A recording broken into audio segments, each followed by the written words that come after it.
पूर्णामे मतिरस्तु जीवन तया वृंदाटवी सेविनः।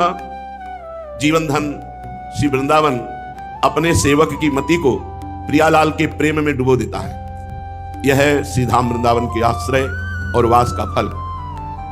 जीवन धन श्री वृंदावन धाम, पहली बात लिखा जीवन धन। जिसका जीवन धन हो गया है वृंदावन, तो वृंदावन उसकी मति को प्रिया प्रीतम के प्रेमामृत में डुबो देता है।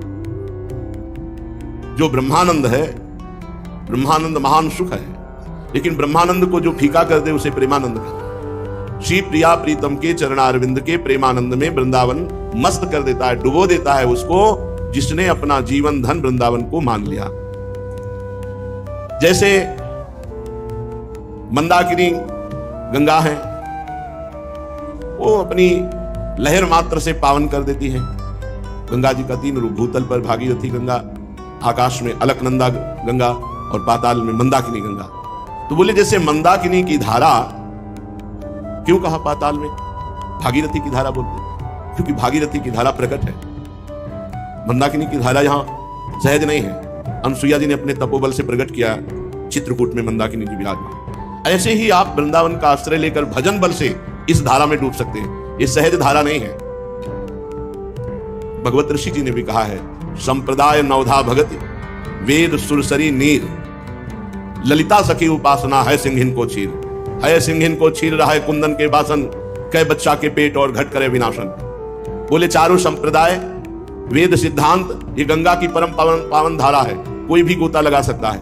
और वृंदावन में नित्य विहार रसपरायण श्री प्रिया प्रीतम का सहचरी भाव, बोले ये सिंहिनी का दूध है, ये स्वर्ण पात्र में टिकता है या बच्चा के पेट में टिकता है।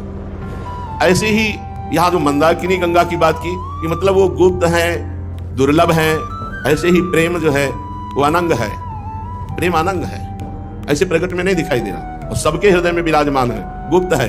अगर आप नाम जप करोगे तो ये धारा प्रकाशित हो जाएगी। बोले प्रेम मूल यह नाम है, प्रेमी रसिक जपत यह नाम, तो प्रेम मगन निज बन विश्राम श्री हरिवंश जहां है। इसमें ऐसे नहीं नहा सकते। इस धारा में नहाने के लिए आपको खूब निरंतर नाम जप करना होगा, श्री धाम का आश्रय लेना होगा, रसिकों का संग करके बच्चा बनना होगा, तब ये प्रेम रस हृदय में प्रकाशित होगा। श्री वृंदावन तदगत स्थिर चरान स्वानंद सच्चित घनान, त्रैगुण्यास्पृश आप्लुतान हरिरसोद्वेलामृतैकां बुधौ, पश्यन्तो विलसन्ति संत इह के प्याश्रित सर्वात्मना, श्री राधा चरणाम्बुजद्दल छाया महायोगिनः। श्रीधाम वृंदावन में जब स्थावर, ये वृक्ष आदि, पशु पक्षी आदि, बाहर से आकर वृंदावन में कोई वृक्ष लता लगा दी जाए, कोई पशु पक्षी आ जाए, तो वृंदावन उसे सच्चिदानंद रूप प्रदान कर देता है। क्या साधना की वृक्ष ने, क्या साधना की बाहर से आए हुए पक्षी ने? विश्वास करो इस बात पर। श्री वृंदावन तदगत स्थिर चरान स्वानंद सच्चित घनान। तो आप जब मनुष्य शरीर में वृंदावन वास करेंगे तो आपको सच्चिदानंद रूप की प्राप्ति नहीं हो जाएगी क्या? जब पशु पक्षियों को, जड़ वृक्षों को भी सच्चिदानंद घन रूप प्रदान कर देता है वृंदावन, जो वृंदावन की इस भूमि में स्थित हो गया, चाहे वो पशु पक्षी हो चाहे लता हो, वो सच्चिदानंद रूप को प्राप्त हो जाता है, तो तुम तो मनुष्य शरीर से वृंदावन प्राप्त किए हो, विश्वास करो तुमको निश्चित सच्चिदानंद रूप की प्राप्ति होगी। ये त्रिगुणमय जो माया समुद्र है, ये तुम्हें अब डुबो नहीं पाएगा। तुमने वृंदावन का आश्रय ले लिया, तुमने वृंदावन का वास स्वीकार कर लिया, तो त्रिगुण माया में ये समुद्र तुम्हें नहीं डुबा सकता। अब तुम्हें डुबाएगा, जरूर डुबाएगा, पर वो हरिरस प्रेम उच्छलित समुद्र डुबाएगा, त्रिगुण में माया में समुद्र नहीं डुबाएगा। हरिरस, हरिरसोद्वेलामृतैकां बुधौ, हरिरस अमृत समुद्र, प्रेमामृत, प्रिया प्रीतम का प्रेम रस तुम्हें डुबाएगा वृंदावन के आश्रय से। अब तुम्हें माया में समुद्र नहीं डुबा सकता। और कह रहे पश्यंतो विलसन्ति संत इह के प्याश्रित सर्वात्मना। कोई बिरला ही संत ऐसा होता है जो वृंदावन का आश्रित और प्रिया प्रीतम को देखने के लिए व्याकुल है। वो महायोगी श्री राधा चरणाम्बुज दल की छाया का सर्वभाव से आश्रय लेकर कभी वृंदावन को नहीं छोड़ता, तो प्रिया प्रीतम का साक्षात्कार पा जाता है वृंदावन की कृपा से, रजरानी की कृपा से। यदि मनुष्य जीवन मिला और आप प्रिया प्रीतम से अपनापन नहीं कर पाए, भजन नहीं कर पाए, तो कह रहे हैं धिंग धिंग मामी देह गेह ममताविष्टम तथैव शूद्रप लोकाराधन साधन प्रणयनम क्षुद्र स्तवोत्फुल्लितम। धिक्कार है हमारे जीवन को। ना हम वृंदावन धाम वास कर पा रहे हैं, ना हम नाम जप कर पा रहे हैं, ना हम प्रिया प्रीतम के रूप में आसक्त हैं, ना उनकी लीला गुण गा रहे हैं, तो धिक्कार है हमारे जीवन। नाम रूप लीला धाम से यदि नहीं जुड़े तो धिंग धिंग मामी ही। क्यों? देह गेह ममता विष्टम तथैवा सूत्र पर, बस वही शरीर का प्यार, शरीर संबंधियों का प्यार, यही ममता में फंस करके हम अपने जीवन को नष्ट कर रहे हैं। ना धाम से, ना नाम से, ना रूप से, ना लीला से। ये जो चारों परम पद प्रदान करने वाले हैं, इनमें से हम किसी में से नहीं जुड़े तो हमारा जीवन धिक्कार है, धिक्कार है। लोकाराधन साधन अगर भगवत मार्ग में लगे भी तो कुछ लोग ऐसे मंद बुद्धि के होते हैं कि जो बाधा होती है उसी को आराधना का फल समझ बैठते हैं। कंचन कामिनी कीर्ति ये हमारी भगवत प्राप्ति में बाधा है और इसी की चाह को समझते हैं भगवान की बड़ी कृपा है। लोकाराधन साधन, अपने साधन को बना दिया लोकाराधन। कृपा का तो स्वरूप है कंचन कामनी कीर्ति में राग का त्याग हो जाए और प्रिया प्रीतम प्राण प्रिय लगने लगे। प्रणयनम क्षुद्रम स्तवोत्फुल्लितम, इन छोटी छोटी क्षुद्र मायामयी बातों में वो प्रफुल्लित होने लगता है। क्षुद्र बातें, गाड़ी घोड़ा रुपया पैसा मिला, अहंकार नहीं होना चाहिए, प्रियता नहीं होनी चाहिए, हर्ष नहीं होनी चाहिए। जैसे प्रभु तुम राखो, महलों में राखो, चाहे झोपड़ी में वास दो, वो आपकी इष्ट बात है। अब इनमें प्रसन्न नहीं होना चाहिए, हर्षित नहीं होना चाहिए। कह रहे हैं स्तवोत्फुल्लितम, लोकाराधन साधन प्रणयनम क्षुद्र स्तवोत्फुल्लितम, ये क्षुद्र छोटी छोटी बातों में, छोटे छोटे भोगों में हर्षित होने लगे। लोकाराधन लोगों को रिझाने में अपना समय देने लगे। भगवत प्राप्ति की बात अलग है। यदि पैसे की लालसा रख करके प्रवचन किया जाए, पैसे की लालसा रख करके उपदेश किया जाए तो उसे लोकाराधन कहते हैं, उसे साधना नहीं कहते, उसे लोकाराधन कहते हैं। लोगों की आराधना करके भोगों की प्राप्ति रखना क्या है? बोले क्षुद्र, बहुत नीच बात है। तवोत्फुल्लितम, उसमें प्रफुल्लित हो रहे हैं। इतने रुपए इकट्ठा हो गए, इतनी वैभव हो गया, इतना नाम हो गया, कुछ नहीं, स्वप्न ही तो है मायाकृत। इसलिए मुझे सतसत धिक्कार है यदि मैं ऐसा करूं। देह गेह में फंसकर प्रिया प्रीतम के नाम रूप लीला धाम से विमुक्त हो धिक्कार। लोक आराधन में तत्पर होकर के इसी को साधना का फल मान करके कंचन कामिनी कीर्ति में राजी दो धिक्कार। हस्त प्राप्य मिदम महारस फलम श्री शादि दुर्लभम, बोले तुम्हारे हाथ में आ गया दिव्य फल, फिर भी तुम समझ नहीं पा रहे। जो भगवान नारायण लक्ष्मी आदि को भी दुर्लभ है, वो प्रेम वृंदावन तुम्हें प्रदान करने के लिए तैयार है, पर तुम वृंदावन की आराधना, प्रिया प्रीतम की आराधना न करके भोगों की चाह रखते हो। श्री वृंदावन नाम नित्य रुचि मन्नादाय संस्वादय। आहा, श्री वृंदावन, हा वृंदावन, प्राण वृंदावन, जीवन वृंदावन, ऐसा स्वाद लेते हुए वृंदावन का आश्रय प्रिया प्रीतम की आराधना, यही दिव्य जीवन है, यही वर्तमान में सिद्ध जीवन है। हमें अन्य कोई चाहना। चलते हैं श्रीमद् भागवत महापुराण।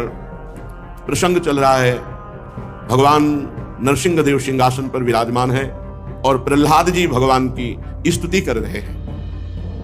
काफी स्तुति कल आपने सुनी, जो शेष बची उसे सुनी। प्रहलाद जी कह रहे हैं, वाहम रजः प्रभवैस् तमोधिकेस्मिन् जातः सुरेतर कुले क्व तवानुकंपा न ब्रह्मणो न तु भवस्य न वै रमाया यन्मेर्पितः शिरसि पद्मकरः प्रसादः। प्रभु, कहां मैं तमोगुणी असुर वंश में उत्पन्न हुआ दैत्य बालक, और कहां आपकी अनंत महिमा, अनंत कृपा, धन्य है। आपने अपना परम प्रसाद स्वरूप और सकल संतापहारी वह कर कमल मेरे सिर पर रखा है, जिसे कभी ब्रह्मा जी लाभ प्राप्त नहीं कर पाए। ब्रह्मा जी के सर पर कभी हाथ, कभी लक्ष्मी जी, कभी बड़े बड़े ऋषि मुनि जो लाभ नहीं प्राप्त कर पाए, वो लाभ आपने हमें दिया। अपना कर कमल हमारे सर पर फेरा। प्रभु, आप कल्प वृक्ष के समान हैं। आप में अपना पराया, छोटा बड़ा ये कोई भाव नहीं। जो आपको जैसी भावना से भजता है वैसे ही आप उसके अनुभव में आते हैं। ये बात समझने की है। प्रहलाद जी कह रहे हैं, प्रभु आप कल्प वृक्ष के समान हैं। जो जैसी भावना से आपको भजता है वैसे ही आप उसके अनुभव में आते हैं। गोस्वामी जी की टीका मानू कर रहे, जाकी रही भावना जैसी प्रभु मूर्ति देखी तिन तैसी। जैसी भावना से वैसे ही प्रभु अनुभव में आए हैं। अभी हमारी भावना मायाकृत है तो देखो प्रभु माया में दिखाई दे रहे हैं, प्रभु ही है। अगर हमारा भाव चिदानंद हो जाए तो अभी चिदानंद प्रभु अनुभव में आने लगे। भगवान, ये संसार एक अंधेरा कुआं है, इसमें बड़ा भयंकर काल रूपी सर्प डसने के लिए तैयार है, और इस कुएं में सब लोग गिर रहे हैं विषय भोगने की इच्छा के कारण। जो विषय भोगने की इच्छा है, यही संसार रूपी अंधेरे कुएं में गिरना है, और वहां काल रूपी सर्प डस रहा है। प्रभु मैं भी गिरने जा रहा था, पर मुझे तो आपके परम प्रिय देवर्षि नारद जी ने बचा लिया। इसलिए प्रभु मैं आपसे मांगता हूं कि सदैव आपके भक्तों का संग मुझे मिले और भक्तों की सेवा मिले। सच्ची बात, अगर संत संग जिसके जीवन में नहीं है वो इसी संसार रूपी कुएं में गिरेगा, वो इससे निकल नहीं सकता। किसी को भी मति गति जो भी कभी प्राप्त हुई है तो सो जानो सत्संग प्रभावो, लोकों वेदना अनुरूपाओ। न लोक में न वेद में कोई और उपाय नहीं, एकमात्र ही है संत संग। हे अनंत, जिस समय मेरे पिता ने अन्याय करने के लिए हाथ में तलवार लेकर कहा कि मेरे सिवा अगर कोई ईश्वर है तो तुझे बचा ले, मैं तेरा सिर काटता हूं, उसी समय आपने ये नरसिंह रूप धारण किया और मेरे पिता का उद्धार किया और मेरी रक्षा की। मैं समझता हूं आप अपने प्रेमी भक्त शनकादि ऋषियों का वचन सत्य करने के लिए वैसा किया। भगवान, ये संपूर्ण जगत आप ही बने हैं। ये बहुत बार आई है बात, आप ही संपूर्ण जगत बने। हमको जगत में स्त्री पुरुष, ऊंचा नीचा, पापी पुण्यात्मा, महात्मा दुरात्मा ये दिखाई दे रहा है, भगवान नहीं दिखाई दे रहे। और जिनकी दृष्टि पावन हुई उनको दिखाई दिया, सिय राम में सब जग जानी, करो प्रणाम जोरी जुग पानी। हे भगवान, ये संपूर्ण जगत आप ही बने हुए हैं, आप ही हैं। क्योंकि जब ये जगत नहीं था तब आप थे, जगत नहीं रहेगा तब आप, तो बीच में कौन है? आप ही आप तो हैं, बीच में केवल आप ही हैं। आप अपनी माया के गुणों के परिणाम स्वरूप इस जगत की सृष्टि करके इसमें विद्यमान है। माया का पर्दा उड़े हैं स्त्री पुरुष पशु पक्षी वृक्ष लता 84 लाख योनियों का, और आप ही बैठे हैं। आप स्वयं परमात्मा ये 84 लाख योनियों की पोशाक पहनकर बैठे हैं। पहचान पाओ तो पहचान लो, वही परमात्मा 84 लाख योनियों की पोशाक पहनकर बैठा है। बस यही जानना दुर्लभ बात है। समात्मा सुदुर्लभा वासुदेवा सर्वम स्वम में भगवान स्पष्ट भगवान समझा रहे। विद्या विनय संपन्न ब्राह्मण में, गाय में, हाथी में, चांडाल में, कुत्ते में जो मुझे देखता है वही सच्चा ज्ञानी है। विद्या विनय संपन्ने ब्राह्मणे कविहस्तनी सुनी चुपाकेचा पंडिता समदर्शि, उसी के नेत्र सही है जो इन सब पोशाकों को पहने हुए मुझे देखता है। कितना बढ़िया ज्ञान है। 84 लाख योनियों की पोशाक पहने हुए मेरा प्रभु ही विराजमान है। बस पहचान लो, इन कपड़े बदलने से हमारे प्रभु नहीं बदल जाते। जैसे हम किसी अभिनेता अभिनय करने वाले को पहचानते हो तो हर स्वांग में हर रोल में पहचान लेंगे, चाहे वो क्रूर रोल कर रहा हो, चाहे दया वाला रोल कर रहा हो, चाहे धर्म वाला कर रहा हो, चाहे अधर्म वाला, पहचान लेते हैं ये वो कलाकार है, ये अमुक है। ऐसे पहचानो 84 लाख योनियों की पोशाक पहनकर नाटक करने में एकमात्र परम प्रवीण भगवान श्री कृष्ण ही है। जगन नाटक वैभवा। प्रभु जब आप माया में पोशाक धारण करते हैं तब आप पहचान में नहीं आते, ऐसी लीला करते हैं पहचान में नहीं आते, क्योंकि आप मालूम ही नहीं पड़ता कि आप हैं। ऐसे अभिनेता है हमारे प्रभु, अपना जब रूप छिपा करके माया में रूप धारण करते हैं तो पहचान में नहीं आते। भगवान, ये पूरा जगत आप ही हैं, आपसे भिन्न कुछ भी नहीं है। यही ज्ञान अंदर बैठ जाए। अपना पराया, मैं तू, भेदभाव, ये सब मायाकृत है, माया है। ये जन्म स्थिति लय माया है। अपना पराया, मैं तू, भाव भेद ये जो है छोटा बड़ा ऊंचा नीचा, ये माया है। ये सृष्टि, ये पालन, ये लय, ये एक स्वप्न है, माया का खेल है, सत्य नहीं है। ये सत्य नहीं है। ना सतो विद्यते भाव, नहीं सत्य है। थोड़ी थोड़ी देर में झूठा हो जाता है। सत्य कैसे? जब सो रहे थे तो स्थूल देह झूठा हो गया था, पता ही नहीं था है भी कि नहीं, और जब जगे तो स्वप्न झूठा हो गया। जब सुषुप्ति में गए तो जागृत और स्वप्न दोनों लय हो गए। कहां सत्य है? ना सतो विद्यते भाव। जो त्रिकाल सत्य है उसका कभी अभाव नहीं हुआ है परमात्मा, और ये मायाकृत, ये त्रिकाल सत्य नहीं है। भगवान, आप अपने स्वरूप में संपूर्ण विश्व को समेट करके निष्क्रिय होकर प्रलयकालीन जल में शेष शैया पर आंख मूंदे हुए शयन करते हैं। हे स्वयं प्रकाश, जब कोई अपने स्वरूप में स्थित हो जाता है तो वो भी तुरी पद को प्राप्त हो जाता है। शंकर सहज स्वरूप समारा, लाग समाधि अखंड अपारा। स्वरूप ही शांताकार है। जैसे भगवान प्रलयकालीन जल में शेष शैया पर शयन करते हैं, ऐसे ही संपूर्ण सृष्टि का स्वाप्निक जो स्वरूप था वो लय को प्राप्त हो गया, और आत्मज्ञानी अपने आत्म स्वरूप में स्वयं ब्रह्म स्वरूप में स्थित होकर वो परमानंद में शयन करता है। प्रभु, काल शक्ति और प्रकृति यही आपकी रचना है। इसी से सब प्रकट होता है। जब भगवान शयन करते हैं तो काल शक्ति को छोड़ देते हैं और मूल प्रकृति भगवान में योग निद्रा रूप से स्थित रहती है। और जहां काल समय पूरा हुआ तहां मूल प्रकृति में क्षोभ हुआ तो त्रिगुणात्मिका प्रकट, सतोगुण, रजोगुण, तमोगुण, और आपका शरीर विराट रूप ब्रह्मांड धारण कर लेता है। और उसी जैसे बट बीज से वृक्ष निकले ऐसे आपके नाभि कमल से ब्रह्मांड कमल उत्पन्न होता है।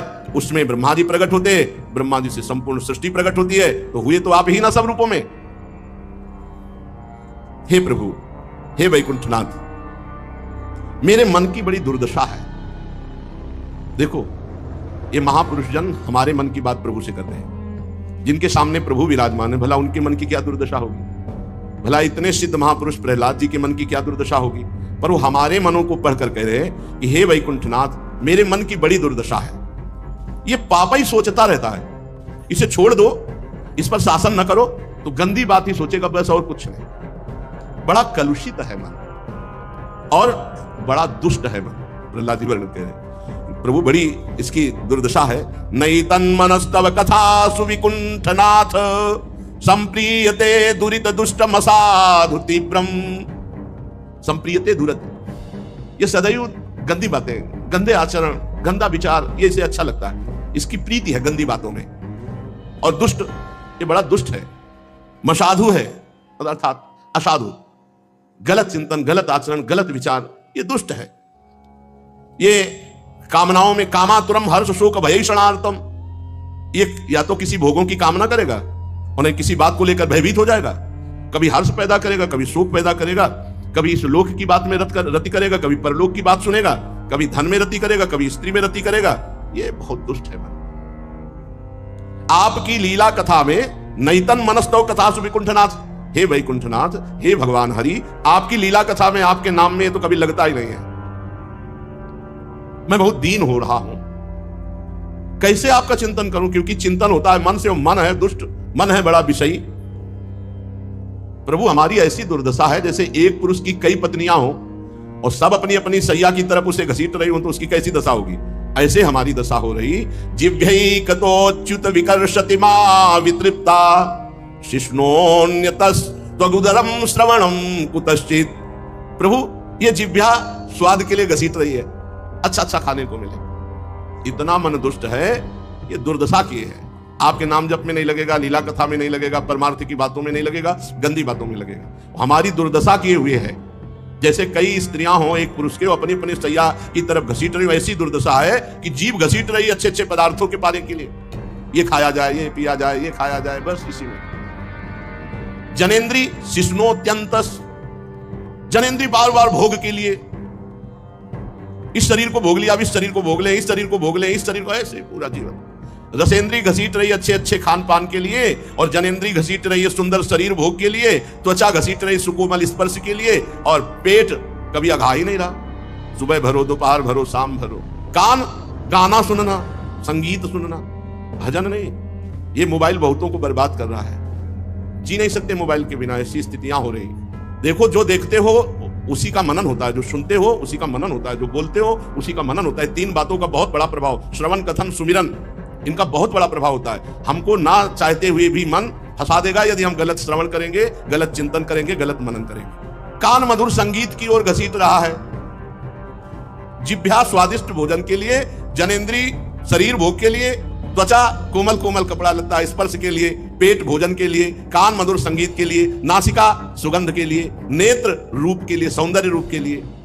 सहज माधुरी अंग अंग की, कहीं कासो पट तरिए, देखो माई सुंदरता की सीमा। छिन छिन नवीन नवीन रूप माधुरी प्रकट हुई। ये सुंदर सुंदर हमारे लालजू हैं, जहां ऐसी सुंदरी प्रियाजू चकोरी की भांति देख रहे हैं, जहां ऐसे सुंदर लालजू चकोर की भांति प्रियाजू को देख रहे हैं। अरे इधर आओ, कहां पहुंच रहे हो? सुंदर तो प्रभु है, सुंदर तो प्रियाजू है, सुंदर तो सहचरियां है। एक सहचरी प्रकट हो जाएगा तो करोड़ों लक्ष्मियों को मूर्छित कर दे, ऐसी सुंदर सहचरी है। लक्ष्मी कोटि विलक्षण लक्षण लसल, लीला की सूरी सतई, राधाध्यम ब्रज मंडलेति मधुरम, राधा विधानम परम। हे प्रभु, ये सब इंद्रियां अपनी अपनी ओर घसीट लो, सब इंद्रियों को एक झटके में घसीट ले, वो है हमारे प्रभु, एक झटके में। इसीलिए कह रहे कि जपो, नाम जप करो। प्रभु क्या, ये जलाती रहेंगी इंद्रियां, चित्त को आकर्षित करके, वशीभूत करके, कहीं कोई स्मरण ना रह जाए, ऐसे ठाकुर है, ऐसे प्रभु है। इन प्रभु को छोड़ करके कोई इंद्रिय विषय, कोई भोग, कोई वासना, कुछ मन नहीं होता, ना कहीं जाने का, ना कहीं आने का, ना कुछ खाने का, ना पीने का। पहनने का तो जीवन में यही पहना है, पहनने को तो यही पहना, नहीं तो एक ही वस्त्र केवल तन ढकने के लिए रहा, एक ही वस्त्र। आप सन्यास वाला, काशी वाली देखना, दूसरा दुपट्टा नहीं है कि कोई दूसरा, एक वस्तु छाती से लगा ले, ना पहनने का, ना खाने का, ना पीने। तो क्या ऐसी वस्तु है जो यहाँ अच्छी लगती है? कुछ अच्छा लगता है? यहाँ कोई वस्तु है अच्छी लगने की? यही तो भगवान की माया है, बस यही समझना है। पर वो नहीं, शरीर को मैं मानना, शरीर का श्रृंगार करना, शरीर के भोगों में सुख पाना, बस यही भगवान की दुरंत माया है। अगर भगवान के आश्रित हो जाया जाए, अरे वो ऐसे खेल खेलते हैं कि कुछ तो वाणी से बताए जा सकते हैं, कुछ केवल जाने मोरी छाती, हृदय केवल जानते हैं। हे प्रभु, ये इंद्रियां सब अपने अपने विषय की ओर खींच रही। प्रभु, मैं इस संसार रूपी वैतरणी में गिर ही गया था। अब वो तो बस जन्म ही होना था। अगर प्रहलाद जी को देवर्षि नारद जी अपने आश्रम में कयाधुरी को न ले जाते तो उनका जन्म ही बड़े संकट स्थिति में होता। प्रहलाद जी को गर्भ में ही महाभागवत बना दिया देवर्षि नारद जी ने। धन्य है संतों के चरणों में कोटि कोटि धन्य। अगर संत चरणामृत पान न होता, संतों के दर्शन न होते, संतों के वचन न सुनते, तो ये भगवत मार्ग पुष्ट होने वाला तो नहीं है। बिना संतों के पुष्ट होने वाला नहीं, पक्का। आज जो कुछ भी समझ में आया है, जो कुछ, वो सब संतों से समझ में आया है, सब संतों की कृपा से आया है। जन्म मृत्यु, मृत्यु के बाद जन्म, बस यही भोगते हुए न जाने कितने कल्प व्यतीत हो गए। ये अपना ये पराया, यही भेदभाव दिमाग में ठूस ठूस करके भर दिया माया ने। ये शत्रु, ये मित्र, ये अपना, ये पराया, ये सुख, ये दुख, है कुछ नहीं। मूढ़ जीव की दुर्दशा तो देखो प्रभु। अब तो द्रवित हो जाओ प्रभु, इन सब प्राणियों को परम पद दे दो। देखो प्रहलाद जी का हृदय, ऐसे ही संत का हृदय होता है। कैसे सब भगवान को प्राप्त? आप सच्ची मानिए, जैसे पिता अपने बालक की तोतली बानी और वो स्थिति, तो वो घुटने के बल हो जाता है, पीठ पे चढ़ा लेता है और वो उसकी दाढ़ी नोचता है, बाल नोचता है वो उसको। ऐसे ही संत जन अपनी स्थिति से उतर करके हमको प्यार करते हैं, दुलार करते हैं। किस लिए? आप निकल जाओ इस माया से, आप निकलो। कम से कम एक जगह मन लग जाए कि मेरे प्रभु, मेरे गुरुदेव, मेरे महाराज जी, मेरे स्वामी जी, एक जगह मन लग जाए तो कपिल भगवान कहते हैं जैसे संसार में की हुई आसक्ति बंधन का कारण, वैसी ही आसक्ति यदि संत महात्मा से हो जाए, बस जैसे मेरी माँ, मेरे पिता, ऐसे एक भी आसक्ति अंदर से हो जाए तो मोक्ष का खुला हुआ द्वार है। क्यों? क्योंकि जहां हमारा चिंतन जाता है, उनका चिंतन प्रियालाल में जाता है, हमारा तो काम बन गया। हमारे चिंतन का विषय वे, उनके चिंतन का विषय प्रियालाल, हमारा कनेक्शन पूरा प्रियालाल से ही है। हे जगत गुरु, इस संसार चक्र में जो भटके हुए जीव हैं, वो सब आपके कृपा पात्र हैं। भूले भटके पुरुषों के लिए आप ही एक सहारा हो प्रभु। हमें आवश्यकता नहीं आपके इस संसार से पार होने की, हमें चिंता नहीं है इस संसार की, हमें इसकी आवश्यकता नहीं। हम तो आपसे विनय कर रहे हैं इन संसारिक प्राणियों के लिए, हमें आपकी चिंता नहीं। मूढ़ेश वही महदनुग्रह आर्त बंधो, ये जो मूढ़ लोग हैं, आपके भजन से विमुख है, इन पर कृपा करो प्रभु। हमें इस संसार से पार होने की चिंता नहीं है और हमें इस अनुग्रह की आवश्यकता नहीं है, क्योंकि हम आपका नाम जप करते हैं, आपका चरणामृत पीते हैं, आपके लीला कथा श्रवण कथन में चित्त लगाए हुए हैं। प्रभु, इस संसार से पार होना बहुत कठिन है दूसरों के लिए, मुझे नहीं। इतने विश्वास से प्रभु के सामने बोलना बहुत बड़ी बात है। मुझे नहीं, मुझे इस संसार से तनिक भी कोई चिंता नहीं है, कोई भय नहीं है। क्यों? क्योंकि मेरा चित्त आप में लगा हुआ है। मुझे नहीं भय, मुझे नहीं आपसे कृपा चाहिए कि मुझे संसार से पार कर दीजिए, क्योंकि मेरा चित्त आप में लगा हुआ है। जब मैं आपकी लीलाओं का गान करके मगन रहता हूं तो मुझे किसी भी तरह का कोई भय, कोई चिंता, कोई शोक नहीं। ये संसार का झूठा सुख अब हमको नहीं लुभायमान कर सकता। ये ठसक देखो, ये संसार का झूठा सुख हमें लुभायमान नहीं कर सकता। ये संसार का भार वही ढोते हैं जो आपका नाम जप नहीं करते, आपकी लीला कथा में चित्त नहीं लगाते, वही इसी में डूब जाते हैं। मेरे स्वामी, बड़े बड़े ऋषि मुनि मुक्ति के लिए निर्जन वन में जाकर के मौन व्रत धारण करके भारी तपस्या करते हैं, परंतु मेरी तो दशा ही कुछ और है। मैं इन भूले हुए, दुख भोगते हुए संसार के प्राणियों को छोड़कर अकेले मुक्त नहीं होना चाहता। जय हो प्रहलाद जी की। यही भक्त का हृदय होता है। बड़े बड़े ऋषि मुनि अपने कल्याण के लिए एकांत में गए, मौन होकर तपस्या की, जीवन छोड़ा, भगवान को प्राप्त हुए। लेकिन मैं ऐसा नहीं, मेरी तो दशा ही कुछ और है। प्रहलाद जी कह रहे, मैं इन भूले हुए प्राणियों को छोड़कर अकेला मुक्त होना नहीं चाहता, और मुझे भी एक बात पर विश्वास है कि आप इनका कल्याण कर सकते हो, दूसरा कोई साधन नहीं। हे नाथ, ये जो घर में लोग पत्नी से मैथुन का सुख भोग रहे हैं, पुत्र से मोह का सुख भोग रहे हैं, प्रभु ये मैथुन सुख क्या है? प्रहलाद जी भगवान से बड़ी सुंदर चर्चा कर रहे हैं। बोले, यन मैथुनादिग्रह मेदि सुखम ही तुच्छम कंडूयनेन करयोरी दुख दुखम तृप्यन्ति नेह कृपणा बहु दुख भाजा कंडूतिवन मनुष्यजम विषहेत धीरा। जैसे नई दाद हो जाए और उसको खुजलाओ धीरे धीरे, कैसा लगता है? बड़ा सुंदर। और इसके बाद जब वो अवध करके जलन पैदा करती है तब कैसा लगता है? बड़े त्रास।